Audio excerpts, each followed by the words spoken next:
আসসালামু আলাইকুম সম্মানিত চাষি এবং কৃষক ভাইয়েরা, হানিফ অ্যাগ্রো ফার্মের পক্ষ থেকে আপনাদের আন্তরিক শুভেচ্ছা ও ধন্যবাদ। আমি আজকে আপনাদের সাথে ধান চাষের কিছু নিয়মাবলী এবং আমি এখানে কি জাতের ধান চাষ করছি সে বিষয়ে আমি আপনাদের সাথে আলোচনা করব, পরামর্শ করব। আমার যে জমিটা আপনারা দেখতে পাচ্ছেন এটা হচ্ছে BR22 জাতের ধানের একটি জমি। এখানে আমার 1 একর জায়গা জুড়ে BR22 ধান আমি চাষ করছি। BR22 জাতের ধানটা কেন চাষ করবেন এবং এর চাষ পদ্ধতি সম্পর্কে এবং কেমন জমিতে চাষ করবেন সে বিষয়ে আমি আপনাদেরকে বলবো। তো আপনারা একটা জিনিস দেখেন, এই যে আমার যে পাশের জমিগুলা, এগুলা কিন্তু সমস্ত জমির ধান, সমস্ত মাঠের ফসলগুলা কৃষক তার কাঙ্ক্ষিত ফসল বাড়িতে নিয়ে চলে গেছে, কিন্তু আমার BR22 জাতের ধানটা কিন্তু জমিতে রয়ে গেছে। চারা রোপণ কিন্তু আমি একসাথে করেছি। BR22 জাতের ধানের জীবন চক্রটা বেশি, আয়ুষ্কালটা বেশি। যে জাতের ধানের আয়ুষ্কাল বেশি, যত বেশি ফলনও কিন্তু সে জাতের ধানের ফলনও কিন্তু বেশি। এই জমিতে, যে জমিটা আমি দাঁড়িয়ে আছি এবং পাশের যে জমিটা, এটা হচ্ছে এর থেকে একটু নিচু জমি, পানি ধারণ ক্ষমতা অনেক বেশি। এবং আরেকটা বিষয় আমি বলি, যে পাশে দেখতে পাচ্ছেন আপনারা খাল, যদি আমার কখনো পানির সংকট হয় আমি তখন এই খাল থেকে কিন্তু আমি এই BR22 জাতের ধানের মধ্যে আমি সেচ দিতে পারতেছি। তো এই কারণে আমি এখানে BR22 জাতের ধান চাষ করছি।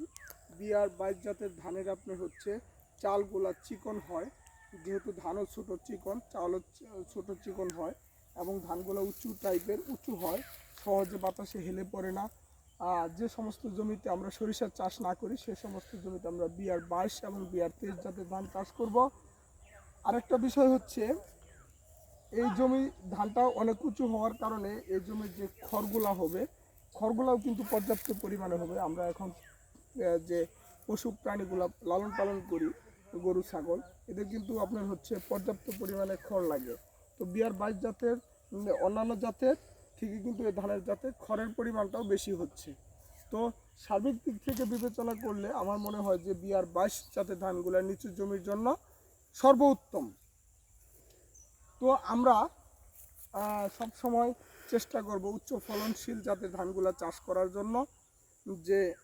যেহেতু আমাদের প্রতিনিয়ত খাদ্যের চাহিদা বাড়তেছে, তো খাদ্যের চাহিদা এবং খাদ্যের ঘাটতি পূরণের জন্য আমরা BR22 জাতের ধান চাষ করব। এবং যে সমস্ত জমিতে আমরা সরিষা রোপণ করি সেই সমস্ত জমিতে বিধান 51, 49, তারপরে আপনার হচ্ছে বিধান 11, এগুলো আমরা চাষ করব। আর যে সমস্ত জমি পানি ধারণ ক্ষমতা বেশি এবং নিচু জমি, সেই সমস্ত জমিতে আমরা BR22 জাতের ধান চাষ করব।